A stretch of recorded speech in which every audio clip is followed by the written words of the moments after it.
And I did.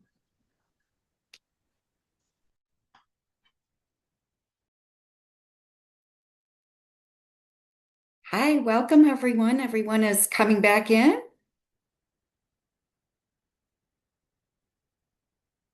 able to join us today. Just want to make sure everyone's able to get back in, and we'll come back after our break, after our lunch.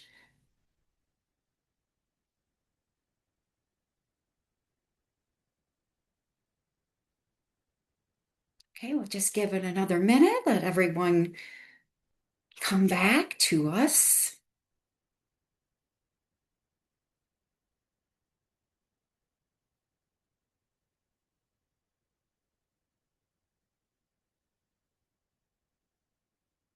Okay, well, welcome everyone.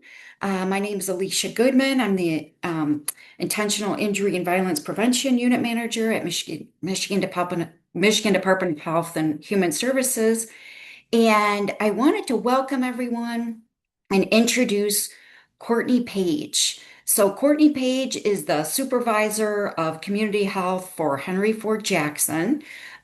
She has about 10 years of community collaboration and substance use prevention experience.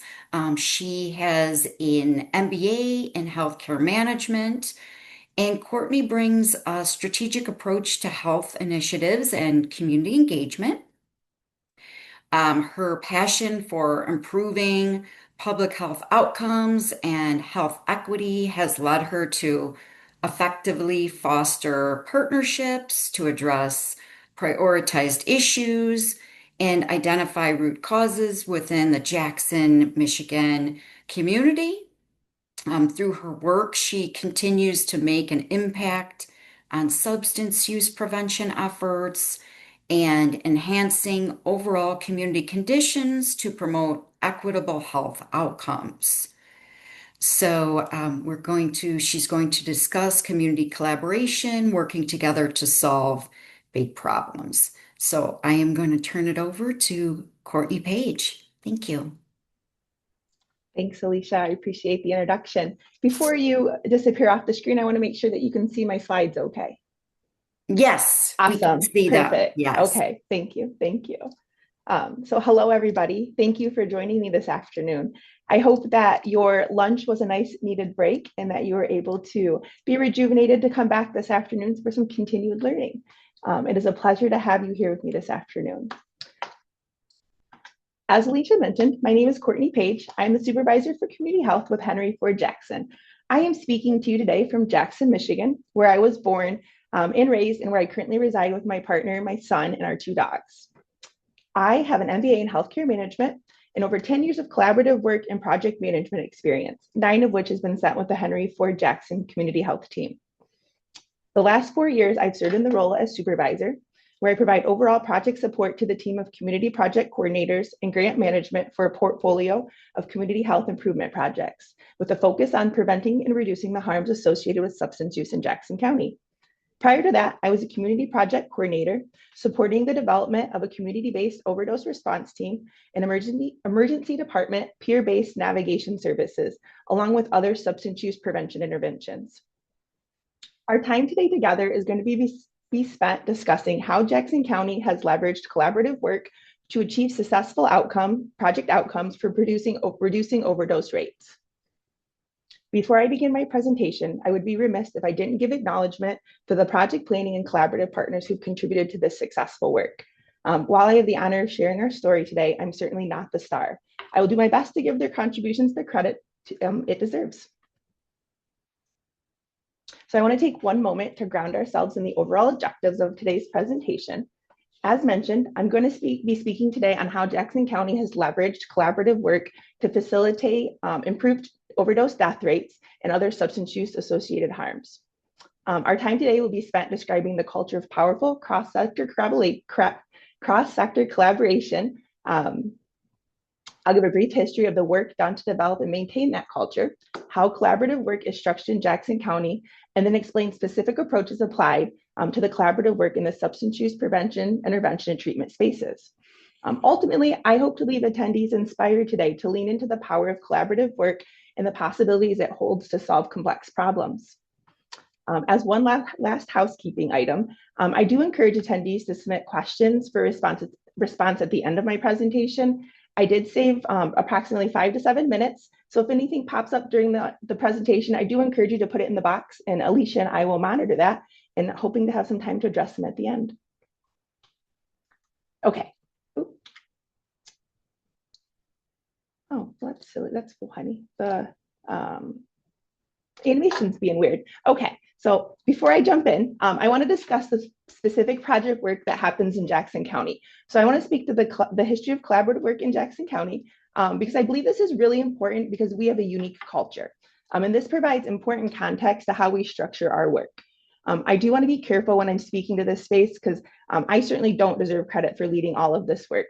There are many brilliant people who are leading and contributing to it. And I'm just a participant along the way in some of the spaces. So what you can't see on the slide right now are 3 different logos. The first 2 logos that I'm going to speak to are the Health Improvement Organization and then the Jackson Collaborative Network. These are 2 collaborative bodies that have a presence of over 20 years in Jackson County. And they're organized around identifying community needs and then collaborating to address the root cause issues of those identified needs. The network, as we like to call it, has over 500 members, representing all sectors of industry from our county, including some of the most influential organizations, like our local health department, our health system, the Michigan Department of Health and Human Services, business sector representatives, elected officials, as well as community members. Both organizations have evolved over the years based on our community needs, efficiencies of work, and then the impact that work's been having on the community, but have remained a constant driver of collaboration and really facilitate a lot of work around the spaces that we talk about today. Okay, so now referencing the slide. So the work under these collaborative bodies is organized around what's called a collective impact model. And the 5 definitions you see on the screen here are the 5 components of what is called collective impact. So those are a common agenda, a shared measurement system, mutually reinforcing activities, continuous communication, and then a backbone organizing agency or staff. The one that I really want to speak to on this screen is the backbone organizing agency or staff. So this is a separate entity that provides infrastructure, leadership, and then support to coordinating efforts across multiple organizations and projects. Key functions of the backbone organizing agency include guiding strategies, managing shared measures, aligning activities, and mobilizing resources to achieve the common agenda. Why this is important is because this is how the community health team seeks to support our project work. We often provide project support across several projects, as well as some that we don't own out in the community. And offer administrative and project support, as well as capacity building, and then coordination across projects and across the community to move towards shared goals. So the goal of all of this work is to build and strengthen community capacity for systems change. So while the Jackson Collaborative Network formally operates around these 5 conditions, the third collaborative body that you can't see on your screen is a space where I do lead work. And some of these conditions have been partially adopted there. So that third collaborative body is Drug Free Jackson, which is a local substance use disorder prevention coalition, where substance use service providers and interest holders coordinate our resources and activities. And then the other important fact of this is Henry Ford Jackson employs the staff members that organize the Drug Free Jackson Coalition. So this has allowed us to use DFJ as a sort of backbone supporting organization to kind of help organize the work in the substance use disorder space at a community level. So the 2 main takeaways from this section are the history and culture of collaborative work in Jackson, and then the way that our work is structured. So one of the fundamental concepts around collective impact is the ability to influence or change systems using a really structured approach to collaborative work. So there's an analogy that we use in Jackson around collective impact to help our community partners understand how we can collectively impact some of these big issues. So in the analogy, the large boulder you see on the screen are the system level or population level issues, like reducing overdose death rates or improving maternal infant health outcomes. These issues are not going to be solved by one person or organization alone. But if everybody adopts the mindset that we can influence change within the spheres of influence we operate in, then we can break up the boulder and the work is distributed for all of us to own. And when the work is distributed, the boulder being shattered, it breaks into smaller rocks and stones. And where one person or one organization can't move a large boulder, now with everybody picking up rocks or stones, all of a sudden that's a little bit easier to do. So when we apply that to collaboration, and we all have a goal of reducing overdose death rates, and then we all implement strategies within our sphere of influence, ultimately we will influence the system. Now, there are various factors that impact overall outcomes, but the concept stands.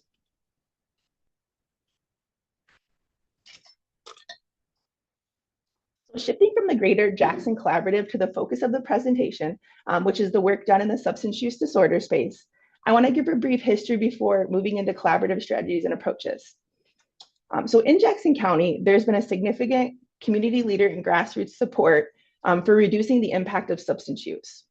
This has given our work great momentum. There have been several groups working around the identified issues of overdose death rates and increasing access, substance use, and interventions and treatment.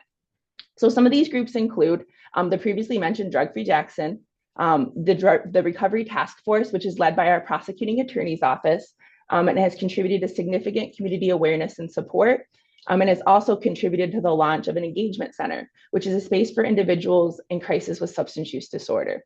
And then finally, our other last collaborators that I want to mention is Jackson Harm Reduction, which are harm reduction services that were established in Jackson County by grassroots efforts led by our GME students from the local hospital.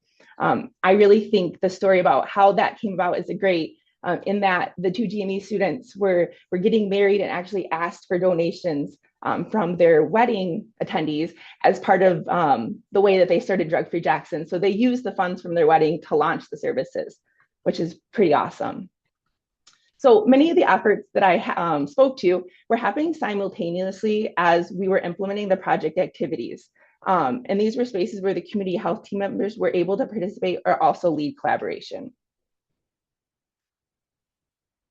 So on your screen, you'll see the continuum of services for people with a substance use disorder. Labeled across the top are the different services across the continuum. And then inside the boxes are the specific strategies or areas where there's been significant work within Jackson County. So the large blue boxes are the treatment services. While we do collaborate in those areas, we really want to focus on the light blue boxes.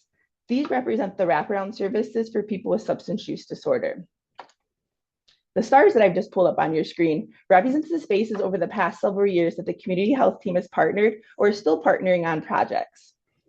Team members have collectively or have collaborated to implement and expand services across this continuum by implementing some of those collective impact fundamentals. So kind of acting as that backbone support agency, they were able to kind of create a shared agenda across all of these spaces and develop some strategies across those areas that align together and really made some impacts across the system. And then another space I want to touch briefly before going into strategies and approaches is talking specifically to the two projects that I'm going to reference throughout the remainder of our time together. So in 2020, we were funded with the Michigan Opioid Data to Action Grant, which established a quick response team, which is a community-based overdose response team. We did that in partnership with our local community ambulance and a recovery service organization, making outreach to overdose survivors, providing peer recovery coaching services and linkage to care. Once the QRT was established, being the project coordinator at the time, I began identifying opportunities for additional intervention points and building capacity for those future strategies, using some of the collaborative strategies and approaches I'm going to highlight today throughout the presentation. So then in 2023, we received funding again, and then additional funding to launch emergency department-based peer navigation services. And then following that in 2025, receiving some additional continuation, we were able to launch jail-based substance use disorder peer navigation services. And all of these activities are funded under two grants, the Michigan Opioid Data to Action and the Michigan Opioid Settlement Funds, known collectively as the MASOTA grant. It's not noted here, but we were also funded in fiscal year 25 to conduct a CDC targeted evaluation project looking at linkage to care collaboration for substance use disorder navigation services, which will really help us have a better understanding of how collaboration has impacted our work in Jackson County. So what I want to draw attention to is the capacity building arrow at the bottom of your screen. So this is an ongoing project activity, and I'll be frank about it, it's an expectation as part of our team. We are always developing resources, building networks, or informing our interest holders to build continuous capacity for increased collaboration. A really great example of that is how we built capacity for primary care providers to provide medications for opioid use disorder.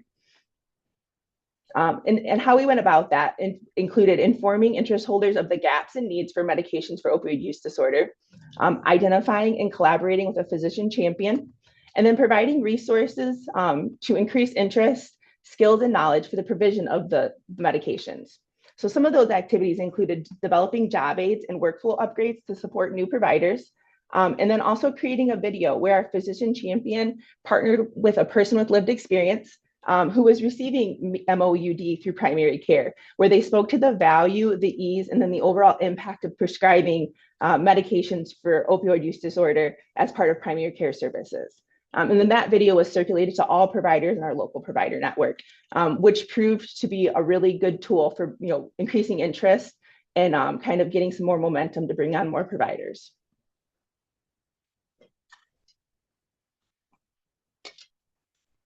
So while speaking about project history, I also want to include a couple of project outputs and outcomes. So for the QRT, which is the Community-Based Overdose Response Team, under this project, we received our community partners at the Recovery Community Organization receive referrals from our community ambulance and are able to make outreach calls to overdose survivors 24 to 72 hours post-overdose event to provide a wellness check and then offer resources and referrals to services. So on your screen here, you can see year-to-year referral amounts, referral volumes, and then encounters by type.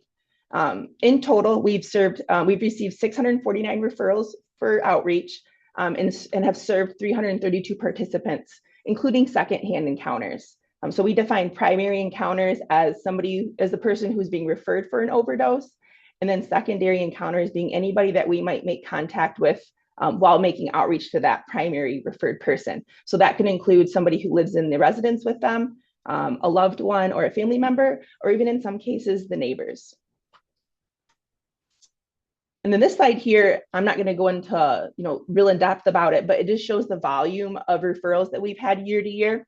So in total, over the life of the project, we've referred 119 people to substance use treatment services, 148 people to recovery support services, 155 harm reduction referrals, 137 social support referrals, and then we've left behind 516 boxes of Narcan. And then two additional outputs that I want to speak to are the volume of folks that we saw in fiscal year 25 for our jail-based peer recovery coaching services. So this launched I believe in January of 2025, and since then we've been able to serve 250 people. And then one other activity that I haven't referred to yet was the placement of 15 community-based public health dispensing machines in 2024. So this was a collaborative effort between many partners, including our recovery community organization partner, the health department, local municipalities, businesses, and community members.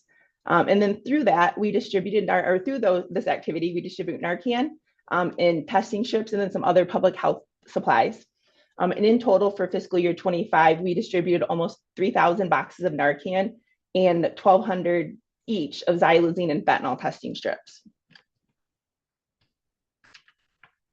So speaking to the outputs from our emergency department-based substance use disorder peer navigation services, which we were funded in fall of 2023 and launched in April of 2024.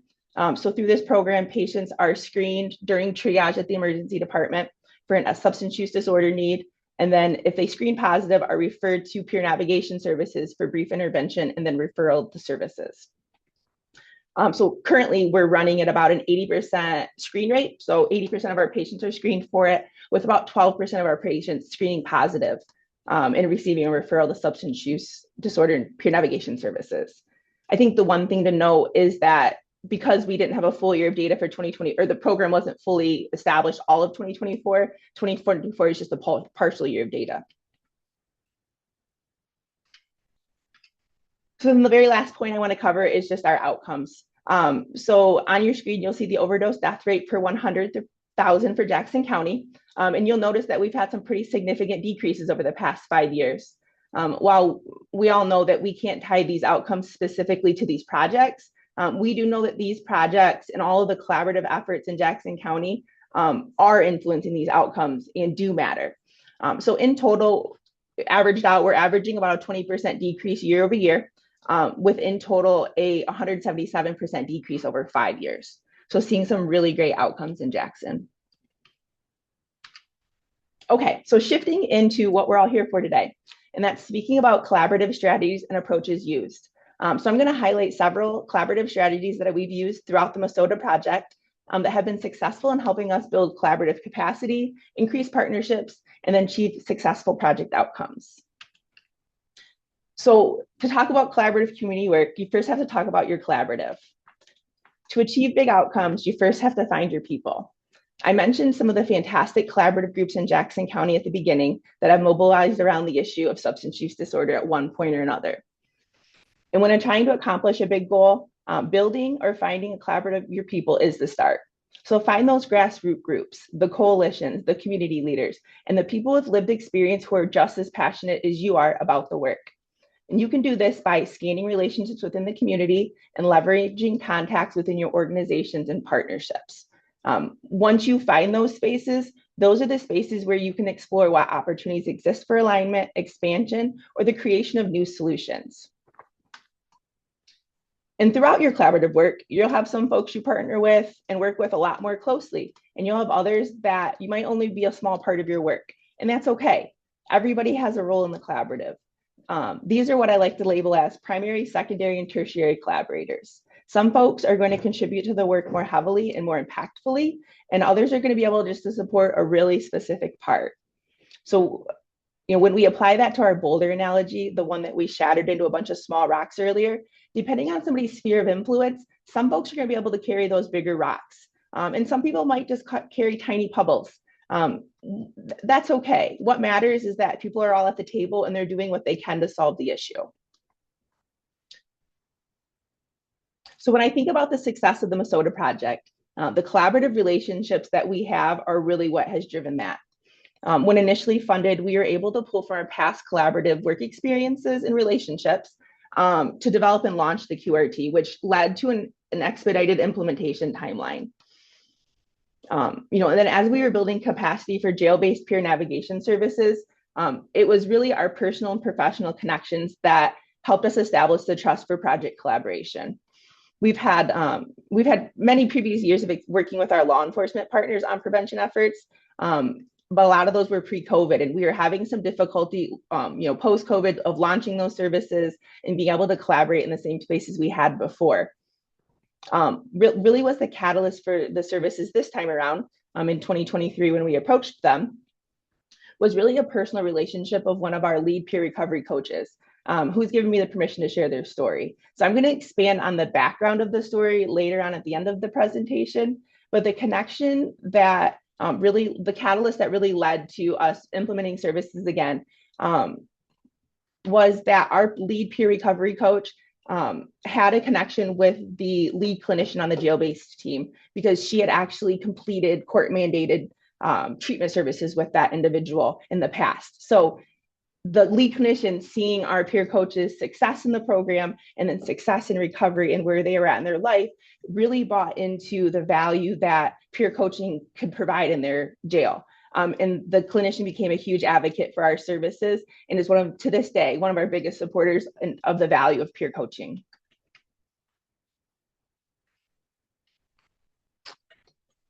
So once you've identified your collaborative partners, to build lasting relationships, ideally you'll have some time to kind of work on that trust and work on that relationship before you start proposing projects and initiatives. We all know that that's not always possible in the grant world, but for now we're going to try to talk long game. So trust is really the foundation of collaboration. Have you ever been on a project where you didn't trust your group mates to follow through on their end, or you didn't trust them enough to put forth your ideas? Or what if you didn't trust the ideas they were putting forth? If you can relate to one of those, or even all of them, you'll understand how just a little bit of doubt can really derail safety in a partnership. With some interest holders, trust can be a really hard thing to build and take many years to establish, if not already given. Some of the strategies I'll review in the future slides will contribute to trust building, but some of the underlying concepts are displayed here, which is consistent, honest communication, mutual respect, and honoring commitments over time. There are many ways to put these into actions, and some examples are following through on what you'll say you'll do, showing up for partners or community members, especially when it doesn't benefit you, or leveraging your resources to assist beyond the scope of a project. So when meeting new potential partners, I mentioned before, it's really important to be intentional about getting to know them without an ulterior agenda or request in mind. It's important to hold that one-on-one time to make introductions, to learn about them and their work, and then to discover their why. So this can be done organically while out in the community or at events, but it also can be done through a scheduled, introductory meeting or a coffee lunch date, anywhere to get some of that time with that person and to connect on a personal level. A really great example of some effort that our team had to put in to build trust was when we were trying to partner with local hotels and motels that were experiencing a high volume of overdose prevention or overdoses. In the beginning, when the QRT team approached, we were turned away by every single hotel. The owners and the management didn't want to acknowledge the problem, or they didn't want to be involved in the solution for fear of being blamed for the problem. So over time, peer coaches continue to make consistent outreach, especially after overdose events, offering information and resources. And through that, we're able to eventually build relationships with the housekeeping and front office staff who began to personally stock Narcan. Despite kind of having that lack of support from their management, the folks that were there on the front line every single day were really looking for solutions. Eventually, through some combined strategies with our interest holders, we were able to get a management at one motel to agree to placing a public health dispensing box. And we've been able to use that as an example to show the other motels kind of as a prevention motel, our star pupil is doing to be part of our solution. And this has actually led to two additional motels placing boxes recently. And all of this, this took course over a year to a year and a half of time. So we knew we would eventually get there, but we knew that we needed to build that trust first. And trust can take a really long time to build.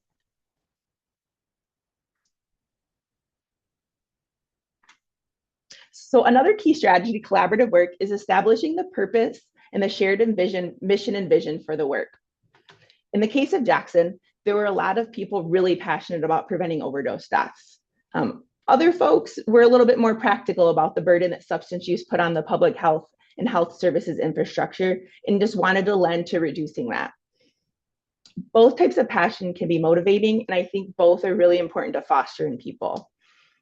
Being able to harness or discover a person's passion for this work and then centering on the people affected helps keep us driven in our mission to serve. And it also helps us stop it happen from other people, which can be really rewarding, but also appealing to and growing people's understanding for the overall impact at a community level or a population level is also really important, especially when speaking from the perspective of funding or trying to make impacts on those big population level problems or our boulders. So developing a shared vision and mission is one way to keep folks aligned and keep us focused on what we're trying to accomplish. To develop a shared mission and vision, folks need to be really clear about goals and intentions from the beginning. And I suggest verbally going through a process to agree on a mission and vision, and then keeping that recorded at the forefront as you work. So on our team, we're really intentional about doing that at the start of every project, and then checking in on that mission and vision regularly to make sure that it still resonates, that it's still helping us accomplish the goal, and that we're still focusing on that as we move forward. And then one way that we keep that front and center is we actually put the vision and mission on every agenda, every meeting minutes, as well as on a lot of our other project planning documents. We found that having that out at the front is helpful for members to keep us focused, but it also serves as a great tool for conflict or disagreement resolution, since oftentimes that's a point that brings people back together. So a really great example of identifying the purpose or group's why is when I was beginning to build capacity within Henry Ford Jackson to implement expanded service provision for individuals presenting to the emergency department with a substance use need. When we were assembling our project team and we began exploring the team's why, it became very clear from the beginning that we all had personal connections to the work. And that was something that we often spoke to throughout the life of the project. From there, it was really easy to build a vision and mission that encompassed that person-centered approach that we were looking to implement. While in the process of advocating for our work, we were able to combine forces with a physician champion from the emergency department who also began advocating for expanded service provision for individuals with a substance use need. And through his work, he was able to implement medications for opioid use disorder initiation in the emergency department, where folks could, who are looking for either to be initiated on treatment or to restart treatment, can present to the emergency department, be initiated, and leave with a 5 days prescription and then connections to a inpatient or outpatient treatment services. So just, kind of looking at what started as a capacity building exercise and finding our why turned into pulling in, somebody who was really influential, and we connected on a why, who went to do really great things that complemented our project strategies. So moving on from the why and into open and active communication, I want to speak a little bit to this because it's super important. I mentioned earlier that consistent, honest communication is a core concept of building trust. Well, it's also a key collaborative strategy. Open and honest, active communication across all levels of interest holders helps create and maintain momentum, build consensus by informing, educating, or advocating for the work, and is key to building and maintaining trust. It also keeps you top of mind and helps establish you as a resource or as someone having expertise in the area. So some easy ways to facilitate communication are attending coalitions or groups where you can share updates and information, sending periodic emails, updating project activities and their benefits to interest holders, or sharing resources to educate and inform. Some more formal ways would include developing products to share findings such as outcome reports or presentations, and then hosting summits or community forums to communicate on key issues. One thing that I think is really important to highlight while speaking to communication is feedback loops. So I want to mention these because they're important to implement as part of open and active communication. It's not just enough to talk at or communicate to people, but it's also important to receive feedback or input. And then once received, feedback loop should be implemented to ensure that feedback is received accurately, and then that the feedback received is implemented or leveraged efficiently. So this could look like making sure that when we collect quantitative or qualitative data, we're returning to those groups and sharing any key insights gained, outcomes or results derived, and then next steps planned with all folks for verification and input. So from my experience in Jackson, maintaining communication channels and feedback loops between interest holders has helped sustain momentum for overall project, create consensus and buy-in on strategies, and has led to additional funding. So a great example is the growth of the project over time. From the launch of the quick response team, we started seeing opportunities for additional intervention points being at the jail and the hospital. So using data from the QRT program and other research, we were able to share the need for intervening and then demonstrate potential impacts and practicality of interventions with the decision makers at both organizations. Through that communication, we built community capacity to begin exploring the launch of services. Simultaneously, through updating funders on identified needs and capacity building activities, we were awarded additional funding to support the work. So over the timeline of the grant, this took about 2 to 2.5 years, which is not a short time period. And so now that services have launched, we are sharing success stories and an immediate impacts being seen to all interest holders. We are also developing reporting tools for quantitative data gathering, for project evaluation, but also to share with our collaborative.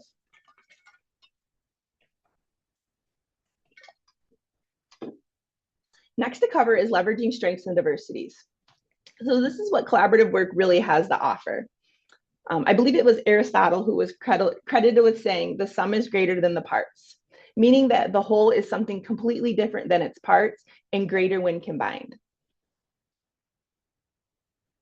The greatest attributes to community collaboration from our collaborators are the diversity and the strengths that result from it. So when we're considering our collaborative partners, we should identify not only organizational strengths, but also individual strengths. Leveraging those strengths will make collaborative work easier and more inclusive. So this could be as easy as seeing one group member is good at organizing people and giving them the role of recruitment, coordination of volunteers for events. Or organizationally, it can look like recognizing and respecting the services that partners provide and centering them as the experts. So for example, with the emergency department-based peer navigation services, early in the project, we had to decide if it would be Henry Ford Jackson who hired the peer recovery coaches, or if we would contract with a community-based organization named Home of New Vision. Ultimately, we opted for partnering with Home of New Vision, recognizing that they were experts at providing peer recovery coaching services, that they had the capacity to staff and support the unique needs of people with lived experience, and that they were positioned to help individuals navigate to the community better than we were as a hospital. As expected, I think with either choice, we would have some challenges either way. And we've had to navigate some challenges because of that, but we still believe it was the best choice for our project and for our community collaborative work. So next to speak to is diversity. So when working in a collaborative, I want you to scan the room. Is it diverse? Is it representative? Is your group made up of the people the decisions are going to impact? If not, how will you include those voices in the project? So those are just a few things to consider to leverage diversity. I know right now there are a lot of polarizing opinions surrounding diversity right now, but I really want folks to reframe it as an opportunity. When diversity is viewed this way, we can use those different backgrounds, the different skills, and the different viewpoints that people bring as a resource for problem solving. Diversity lends to greater problem solving, increased adaptability and innovation, greater social capital, which means more collaboration power. So intentionally seeking out and making space for everybody ensures equal participation in decision-making, which means more effective solutions. For the Masota project, we've been intentional about seeking input from all interest holders, but specifically people with lived experience. That includes having them participate in lead project planning, offer input before, during, and after implementation, and then participation in evaluation activities to help with future project planning. The last collaborative strategy I will cover today is co-designing solutions. This involves harnessing all the relationships that we just built with community leaders, grassroots groups, and the people with lived experience to co-design powerful solutions. I personally think one of the most freeing things about being collaborative community work as a project manager or coordinator is that you don't have to think of the solutions all on your own. You can rely on the strengths of collaborators, which are their diverse experience, their perspectives and expertise to synthesize and develop those strategies. So co-designing solutions puts folks closest to the problem, whoever that might be relative to your problem, in the position to develop those solutions. Let's face it, they're going to know best what they need, and they're going to be able to inform more effective strategies to accomplish our overall goals. Co-designing solutions also feeds back into creating and maintaining trust, which builds capacity for additional and greater collaboration. So what that looked like in the context of the Masota project is including people with lived experience or an active addiction at every turn. When initially funded, we knew what was happening, which is that we needed to launch the community-based overdose response team, but we really had to figure out how. We were able to co-design workflows with project partners and then develop services and outreach protocol based on guidance from individuals with lived experience to build the best service model possible. As the program launched, feedback was consistently sought out from project team members, advisory groups, and participants via meetings, interviews, and surveys. And as the program continued to add services, folks with lived experience and those being impacted by our project activities were incorporated each turn for guidance and recommendations. So co-designing with our project and our strategies with our partners has allowed our program to be more effective, to adapt based on community needs, and then provide a more person-centered care to recipients of services. So key takeaways. In conclusion, I want to summarize a few of the strategies and approaches that I've discussed today. The first being focus on relationships. Building and maintaining collaborative partners isn't much different than maintaining any other relationship in your life. When you focus on maintaining that relationship through honesty, commitment, consistency, we're able to leverage those relationships for really great collaborative work. Some really simple ways of focusing on the relationship can be making sure that you show up at their tables too, that you're leveraging your priorities or leveraging your resources, even if they're outside of the scope of the project, to assist in the ways that we can. The next is building consensus by communicating. Informing and educating our interest holders on gaps and opportunities helps us create awareness, build consensus, and then buy in on our priorities. Being in regular communication with all of our interest holders, whether it be informal communication while you're out and about in the community or through formal channels like emails and meetings, the more informed folks are, the more buy-in and momentum we'll keep towards our goals. The next takeaway is leveraging data at every stage. Data wasn't its own strategy or approach, but it has a role in supporting collaborative work.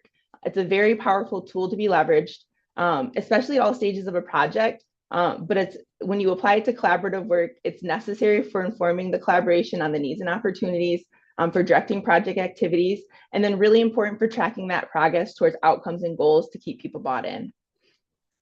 And then finally, the last takeaway is be flexible. Sometimes you're required to adjust your goal and ask. And when we can, so sometimes we can't, it's really important to try to shift your goal as much as possible to come to a common agenda. Sometimes you might have to step outside your goal a little bit or put your goal on pause, but that doesn't mean that we can't come back to it once we've built that trust, built that relationship, and kind of started some of that work together. One really great example that I started with in the beginning of this presentation was speaking to jail-based services being launched. We worked for a ton of months to try to make that happen, and we're really not able to get anywhere for that. Right? We weren't able to come to a common goal. The jail-based staff really wanted to implement medication for opioid use disorder at the jail, but we as a team didn't have the capacity for that. We were able to build in some additional collaborative partners to help lead that work at the same time as implementing our strategies. So we had to pause our goals and come back to them. But after helping take care of their initial goal, we were able to accomplish ours.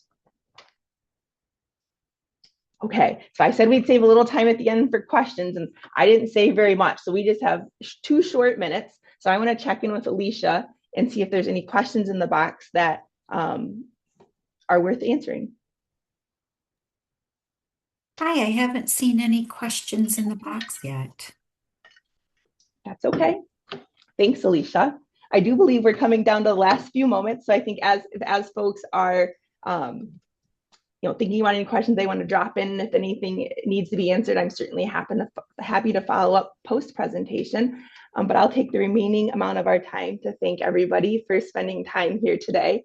I hope that all of the conference lived up to your expectations, but I certainly hope that you found my presentation helpful and that you're able to lean into some of the collaborative power that exists to solve some of those large problems in your own communities too.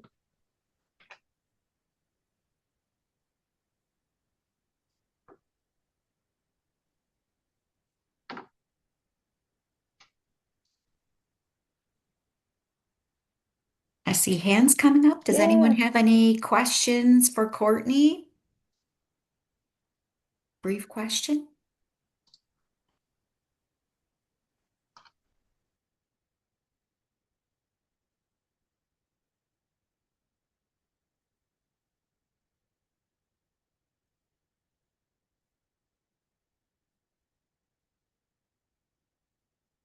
It's about 1:59. We have until 2. If someone has something briefly that they would like to ask or type into the chat.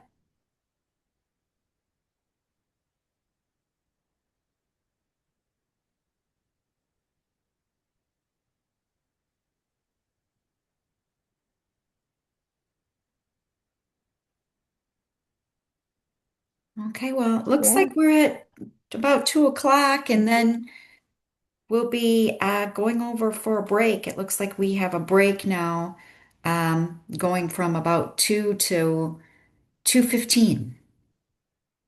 So thanks, everyone. yeah.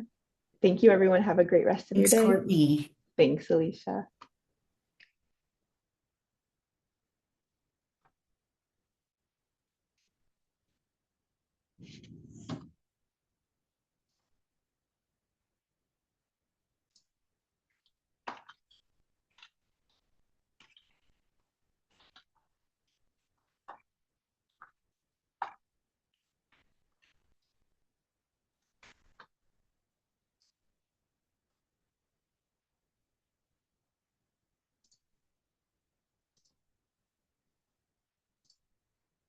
Mm, mm.